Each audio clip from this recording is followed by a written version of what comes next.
But do you really need to be 100% available on your phone all the time? And if your answer is yes, ask yourself honestly why. Just continue asking yourselves better questions and you'll get better answers.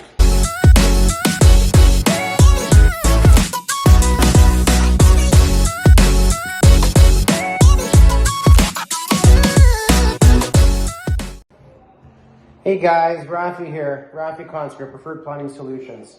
Excuse me, I'm just preparing dinner here. But this video is about cell phones. I want to talk about cell phones. It's something everybody's talking about. I feel like everybody who has kids is struggling with this right now. Now, there's nothing wrong with cell phones. It's an unbelievably intelligent device that does so much for us, that provides so much comfort, safety, equipment, fallback, just a lot of conveniences. Things are at, the touch of a button, etc. So it is a tool. It's a tool that we can use as humans. There's a lot of things we can use as tools. The problem is we have to be mindful if we are using the phone or is the phone using us. If we are being intentional about our day and use our phone for productive things, great. What happens when we find ourselves using our phones and our phone is not actually a tool for us and an asset, but it's actually occupying our time, meaning the phone is using us. So who's using who? When you're stuck, on a YouTube short downward spiral, or you're checking messages endlessly, or you need to know what the latest Instagram post was, or who just sent me this last email, etc., etc. What does that mean to you? What's really going on? And again, I always talk about living consciously. If you're living consciously, if you're consciously aware, you're mindful of these things and you can catch yourself in the moment. Now, the reason why I'm talking to you as a parent, as an adult, is because if you can't get a grip of this, there's no way in hell you're going to be able to have an intelligent conversation with your children. If they see you walking into the kitchen and they're like, Mommy or Abba or Dad or whomever, I'm trying to get your attention and I'm asking you something. I'm like, yeah, just a second. I just have to send this, or I'm listening, but I'm down on my phone. Oh yeah, I'm listening. Talk to me. You're teaching them there's a few things happening here. Externally, superficially, you're teaching them that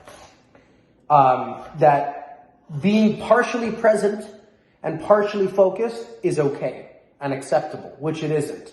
You're also teaching them that when you're trying to get somebody's attention, you don't need to look at them in the eyes. And that's a problem. Now, internally, emotionally, trauma-wise, therapy-wise, which as you guys know I'm very into, what you're doing is that child is telling themselves a story, is creating a narrative that who knows how many years that'll last for them until they've done therapy and gotten out of that. But you're creating a narrative in that child that says, I don't matter, I'm not good enough, I can't even get my own parents' attention, who's supposed to be the most important person in the world to me, and they won't even give me their undivided attention. So that's an aspect that we really need to focus on. And I'm not innocent. I catch myself, I get caught in that too. Like, it happens. But we need to be mindful. We just need to be super mindful of these things. I'm not saying get rid of your phone. I'm not saying, all those things. I have a great phone. I have the latest iPhone or probably not the latest one anymore. But it needs to be your tool. It needs to be your tool. Just like your car is, just like your speech, your articulation, just like your ability to communicate, just like your other things in your office, other things in your home. These are all just tools and equipment that, if you're living intentionally, were designed to enhance your life. You have to be careful that you're not getting caught up in it. Now I can speak for hours on this topic, but the first most important thing is you need to check yourself. Check your screen time. How much time are you spending on it and what are you actually doing? And be real. Just be real. I'm not asking you to do anything crazy. Just be authentic with yourself. What am I doing? How much time am I spending on my phone?